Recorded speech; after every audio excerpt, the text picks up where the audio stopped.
дипломын салды. Қызық пен ырду-дырдуға толы күндер мезі қылатын қызды. Мәкеңмен танысқаны 4-ші жылға аяқ басқанда есін жиғандай болды. Бастапқыда Әсем шаһардың қақ ортасындағы пәтеріне әйелімді тастап саған үйленем деп Мәкеңнің уәдесіне сеніп, уақыт өткізіп алғанда өкінгендей. Бір жаққа шығуы керек. Беттің қызылы да оңар, тәннің қызуы да қайтар. Сол ма екен жеткен шпағы, болмас бұлай жүргені. Не нәрсенің шегі бар. Ата-анасында бәрі жақсы деп алдауын қояр емес. Мәке, деді қыз бір күні. Отбасымен ажырас деп айтпаймын. Ана 2 балаңның көз жасына қалмайын. Неге олай дейсің, Мара? Себебі бар, айт жасырмай. Мен саған бала туып бере алмаймын. Әлгінде ғана көздері жайнап көңілді отырған Маржанның кемсеңдеп жылағанын көрген Мәкең ашынасын аяды. Құшақтап бауырына тартты. Аяғың ауыреді ғой, қалайша? 5 рет аборт жасаттым. Соның нәтижесі құрсақ көтермеймін. Мүмкін емес, Мара, медицина дамыған заманда мүмкін емес, айтпай ертегіні. Бәрі мүмкін. 5 шараны жатырда өлтірдім. Ешкімге кінәртпаймын. Саған сенгеннен, әрі өзімнің де ақмақтығымнан айықпас дертке шалдықтым. Таусылма өйтіп, кеше оқыдым. Адам баласы жақсылықты да жаманшылықты да Алладан өзі сұрап тілеп алады екен. Абсурд, адамның қолынан келмейтіні кем. Біздің медиктер қауқарсыз болса, бар ғой ана шетел, айталық Израил, Германия, тағы басқалары. Оған шала бүлініп қайтесің. Сен айтқан шетелге мен де барармын, қаралармын, көтерермін бір ши көкпені. Осылай жөніңе келсеңші, зәремді ұшырдың ғой жаным. Жарайды, Мәке, тақырыпты ауыстырайық. Қарап отырсам уақыт өтіп барады. Даяшы болып жүре беремін бе осылай? Жалықтым әбден. Ақшасы көп, жұмысы мейлінше аз қызмет істегім келеді. Жұмыс дейсің бе? Так, жалақысы мол, жауапкершілік аз. Көптен ойымда жүреді. Айтуға ұялып едім. Былай кішкенен елеу, лас дейміз бе, харам дейміз бе? Ақша жүрген жерде адалдық болушы ма еді? Әуел айтсаңшы, келісу келіспеу, содан кейінгі шаруа. Жезөкшелер үйін ашып берейін. Вой, бизнес, крышаң қызыл жағалылар. Сенің миссияң жеңгетайлық. Түсіндің бе? Бірер жылдың ішінде Мәкең ашқан жезөкшелер мекені қылмыс әлеміне кеңінен таныла бастады. Әуелде қала ортасынан 4 бөлмелі пәтер жалдаса, кейінірек шаһар шетінен Алатау баурайынан 2 қабатты коттедж сатып алды. Жеңгетай Маржан келе-келе тәжірибе жинақтап, алдау арбаудың неше түрін меңгерді. Әуелде қыздар саудасымен айналысып, уақытының көбін соған жұмсайтын. 1,5 жыл бұрын диспетчерлік вакансия ашып, оған өзінің құрбысын отырғызды. Бұған дейін жолаушылар пойызында жол серік болып істеген пысық қыз барлық шаруаны тас түйін қылады. Маржанның міндеті екі үйдегі жағдайды бақылау және күнде таңертең ақша жинау. Басқа уақытта қолы бос, өзі би, өзі қожа. Тікелей бастығы қожайынмен 3 рет қана жолықты. Онда да мейрамхананың алакөлеңке оңаша бөлмесінде 40 жастардағы қасқабас жігіт ағасын көрген сәтте іш жиып қалды. Артық ауыз сөзге жоқ, шефінің іскер адам екендігін сезе қойған. Қорықпа деген Маржанға. Клиенттеріңнен ши шықпаса, біздің бикештер сенімді. Еңбек ақыларын апта соңында бересіңдер. Ақшадан жымқыруға жол берсеңдер ренжіме, деді шегелеп. Қайда қызмет жасайтынын, аты жөнін айтқан жоқ. Лақап есімі шеф. Саған бір кісі келеді. Сауалына ғана жауап бер. Бізге керек адам, тапсырысын орында, деді қоштасарда. Түсіндім, деді Жеңгетай. Ертеңінде шефі сырттай таныстырған жігітпен офисте жолықты. Клиенттерің риза ма, деді. Өзін Макс атаған қысық көз жігіт бірден сенге көшіп. Разы болмай, кейінгі бір айда контингентті жаңарттық. Қазіргілер жас қыздар. Нақтырақ айтқанда 18 бен 20 жас арасы. Ұзын саны 15. Әсілі қуыршақтарыңды көп ұстауға болмас. 6 айда ауыстырып отырғаның жөн. Жарайды. Бір заказ. 16 жастағы қыз керек. Пәк, ойымды оқып отырсың. Ондай қуыршақтың табылуы қиын. Дефицит нарқы даудай. Жігіттерді құлақ қағыс қылайын. Келістік. Мынау аванс. Қысық көз жігіт ақ қағазға ораулы қомақты конвертті стол үстіне қойды. Сізге сенеміз. Товар табылған соң бермедіңіз бе? Күлімгөз Жеңгетайдың жанары жарқ етті. Азырхансаң тағы қосамын. Сіздің мәрттігіңізді естігенмін. 7,000 бакс. Ой, көп емес па? Уәде беріп орындамасақ ұят болмай ма? Әрі бүгінгі күні пәктігі сақталған қызды табу қиын. Алдын ала сол үшін төлеп отырмын. Іздейміз. Маржан конвертті томашадай көк сейфке салды. Анаша сатушылармен байланысы бар қылмысты топқа іліккен Аида есімді жас қыз полиция тұзағына түсті. Сұрақ жауап барысында қыздың кінәсі жоғы анықталды. Шындап келгенде босатып жіберуге де болады.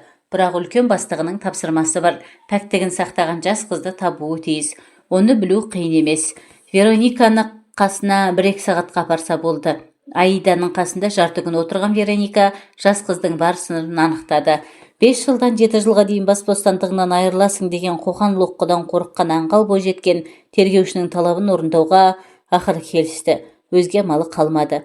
Қысық көз жігіт ағасы нәпсі қалауын іске асырды. Жас қыздың көз жасына қараған жоқ. Өткен ақшасын төледі, сатып алды. Еркек орнынан тұрып дәлізге сигарет шегуге шыққанда Аида халатын киіп балконға келді. Сүйген жігітіне қай бетімен қарайды. Өмір неге соншама күрделі? Тағдырыңның табан астында тасталған болуы өзіңе байланысты емес-ау. Өксіп-өксіп жылағысы келген. Көзінен жас шығар емес. Кеуде түкпірінен ар ұят, жігер, намыс атты сезім бас көтерді.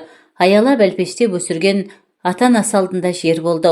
Ана кісінің өліп өшкен тұрпайы қимылы, үздіге айтқан жалған сөздері ойына оралып, жанары жасаурап, көздері қарауытты. Қорлық, өлім, қорлық. Жер басып жүрудің керегі бар ма енді? Аида деген дауыс естілді жатын бөлмеден. Қыз балконнан бірақ секірді. Одан кейінгісі бұлдыр. Есін ауруханада жиды. Не болған маған? Ауыр не бұл? Гипске салып тастаған ба?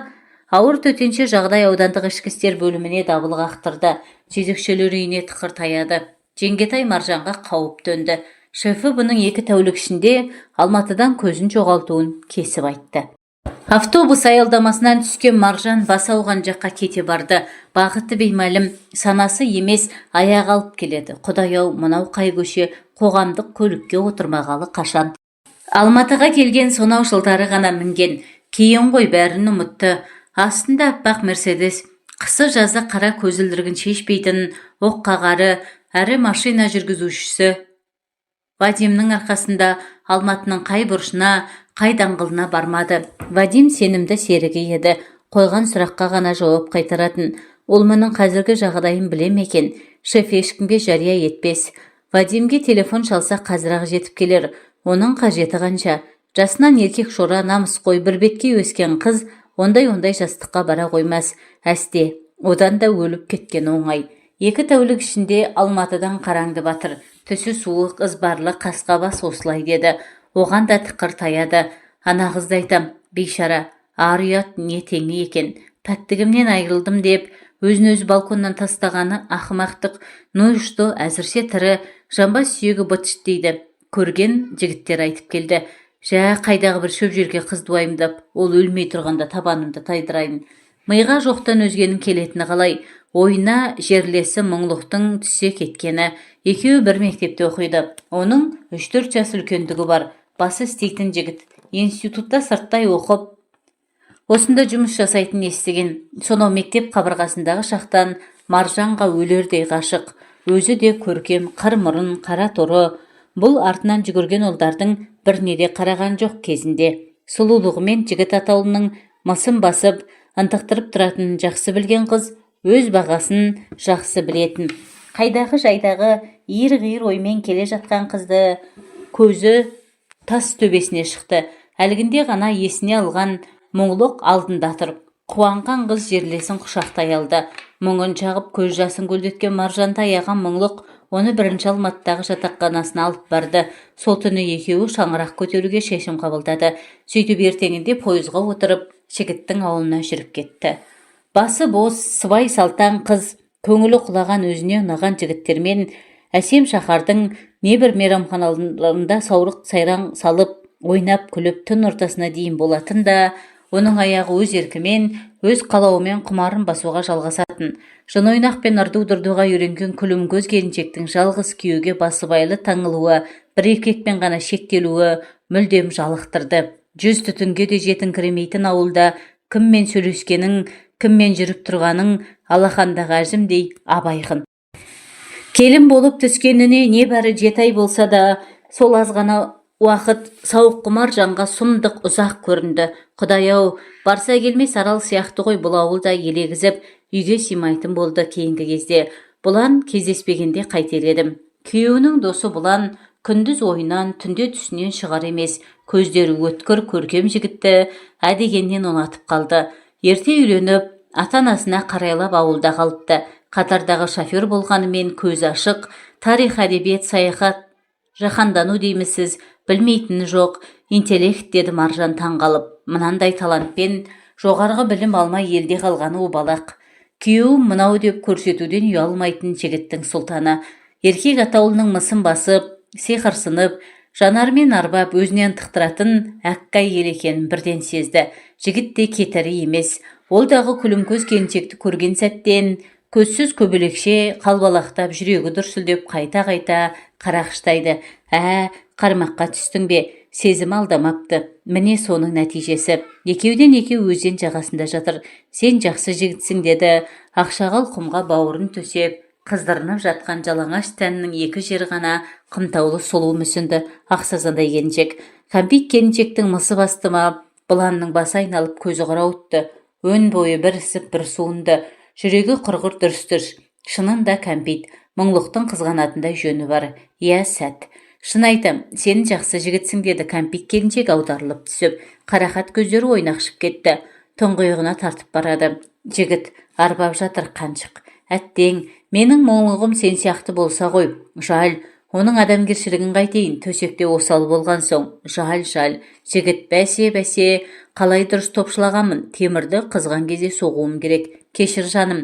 Жігіттің жүрегі қатты соғып, кәмпитке төне түсті. Иә, сәт, сен былай бөтен ойлама. Келіншек, малғын бұл қайсасқаны. Мұңлық менің ескі досым. Аяймын оны, деді жігіт. Иә, аяймын. Әрі шынын айтсам, сен одан қызғанам. Келіншек, тфу, деревня. Мұңлықты айтқанша құшақтап сүймей ме? Жігіт, не істесем екен, бас салсам үркітіп аламын ба? Келіншек, болсаң шен дөрт емесші, не болды маған? Жігіт, иә, сәт. Еркектің емешесі үзіліп еңкейе берген сол еді. Мойылдай жанары жалт еткен кәмпит келіншек аунап кетті. Жоқ, бірден берілмеуім керек. Оны әлсіздігім ынтыға түссін әлде. Мұның не бұланау, сен адал жігіт пе десем, жігіт сайқал ұтып кетті. Абдырағанымды сезіп қалды. Батылдық қажет, батылдық. Мұндай сәт енді оралмас. Келіншек, біраз бұлдана түсейін. Жігіт, дәнеңе шығара алмаймын ба? Жоқ. Маржан, бері қарашы 1 минутқа. Келіншек шалқасынан жатты. Көздері шоқтай жайнай түсті. Еркек аңдамай қалды. Еңкейе беріп кәмпиттің ерні тиіп, еріп жүре берді. Жүк машинасының рөліндегі қара торы көркем жігіт ауыл көшелерінің біріне бұрылып, қызыл қақпалы үйдің алдына кеп тоқтаған соң, кабинадан шықпай, мең-зең қалыпта ұзақ отырды. Әлгінде ішкен арақ уыты миына шауып, аңқы-тыңқысын шығарғанмен, мұңторлаған ойы сетінеп көңілі көтерілді. Әшейінде сөзге шорқақ, жігіттің ыңылдап ән салғысы келді-мәу. Қасың қандай, қарақат көзің қандай, күлкің қандай, шарапат сезім қандай, қуанатын балаша кезің қандай, өзің қандай, жаныма жағатын сөзің балдай. Маржан үйінде ме? Мұңлық ше? Әй, мұңлық, ескі дос, бағы жанбаған сорлы обалыңа қалдым ба? Кейінгі кезде қатты ішіп жүр дейді. Қазірде мас болып жатуы. Маржан көргісі келді. Қазір міне, мен сірә адасқан болармын ақылдан. Әйтпесе не болды, 50 шақырымнан еш жұмыс жоқ, қос өкпесін қолына ұстап желігіп жеткені. Бірақ Маржанның жалт еткен жанары, лапылдай бүртенген от құшағы уаж алған тоймайдау. Қажет затын ұмытқандай, қалтасын қарманып, темекісінің жалқы талын еріне қыстырды. Ой, әкеңнің күйіп пісіп қарамаған жері қалмады. Орындағысының астынан, кілттердің арасынан тапты. Шылымды құшырлана сорды. Көк түтін ауыздан да мұрыннан да кетіп жатыр. Саусақтары тыз ете түскені, бықсаған тұқылды лақтырып, келесі талын тұтатты. Ашуға бой алдырып, шамшыл мінез танытып жүр біраздан. Оған не себеп? Қашан да күлімдеп жүретін, баз бір шайпау қатындар сияқты дауыс көтеруді білмейтін жан-жары несіп баланың жазығы жоқ қой. Бұланның көзіне өзі кәмпит санайтын сұлу келіншектің әппақтан елес берген сәтте 62 тамыры егендей күй кешкені қалай. Соңынан уайым қайға келетін ләззаттан қаш. Қайдан оқып еді? Есінде жоқ. Әйтсе де теріс пәлсапа. Дұрыс емес, ал менікі жөн бе? Қараңғылық қоюланып келеді. Оған керегі осы. Ешкімнің көзіне түспегені жөн. Жолы түсіп жолықса қоштаспақ. Бұлай жалғаса берсе, опынары хақ. Көрші ауданға қоныс аудару туралы несіп баладан өзге ешкім білмейді. Осыным дұрыс. Жүрегі қармаққа түскен балықтай. Ыдыс-аяқ жуайым деп ас үйге енген Маржанды болмашы қағылған дыбыс елең еткізді. Құлағын тосты. Тымтырыс сияқты. қорыққанға қос көрінеді деген аяқ табақ жууға зауық соқпады. Тағы да тырс-тырс терезе қағылғандай жүрегі аузына тығылды. Кімде болса көрейін. Есік ашса, бұлан. Барсың ба жаным-ау? Жігіт құшақтай алды. Келіншек өзіне қаратты. Қайда барасың ентелеп? Үйде ме? Ұйықтап жатыр. Сыбырға көшті. Бағана келген тәлтіректеп. Қаттымас па? Удай. Ояна қоймас. Оянып кетсеші, оянбайды. 1 минутқа мұрсат бер. Зәрем ұшып тұрғаны, өтінем жаным. Болмадың-ау. Түсінен шошынғандай басын оқыс көтерді мұңлық. Әйеліне ілесіп біреудің үйге кіргенін де, төргі бөлмеге еніп құшақтаса кеткенін де, үздігі бұзақ сүйіскендерін де сезді, білді, естіді. Қаны басына шапшыды. Ашу дұшпан, иектеп әрең жатқанымен шыдап бақты. Япыр-ай, мынау бұланның даусы ғой. Қалайша, неге? Жұрттың өсегі шын болды ма? Бүгінге шейін елемей келіп еді. Ондағы ойы, бала жастан бірге өскен досына сенгендіктен. Бұлан-ай, қайтейін, сен де сатқын болғаның ба? Сайтан азғырған қатын, сезіп едім осылай боларын. Жоқ, мүмкін емес. Бұланға даусы ұқсайтын басқа бөтен кісі болса, өкінбес едім. Төргі үйдегілер естерін жиды. Әйел жігітті тұрғызып, жалынып-жалпайып дәлізге ертіп шыққан. Жігіт қоштасып табалдырықтан араттады. Дала қараңғы. Түнгі суықтан денесі тітіркенді. Жұрт жата бастаған. Дүкеннің қасына қалдырған машинасы оталдырып жүріп кетті. Лайсаң жолға қарамай ызғытып келеді. 2-3 шақырым ауылдан ұзаған соң машина моторы сөнді. Кілтті қосып еді, оталмады. Бұған не болды деп жағар май шкаласына қараса, 0-ді көрсетіп тұр. Ол кабинаны жауып ауылға тартты.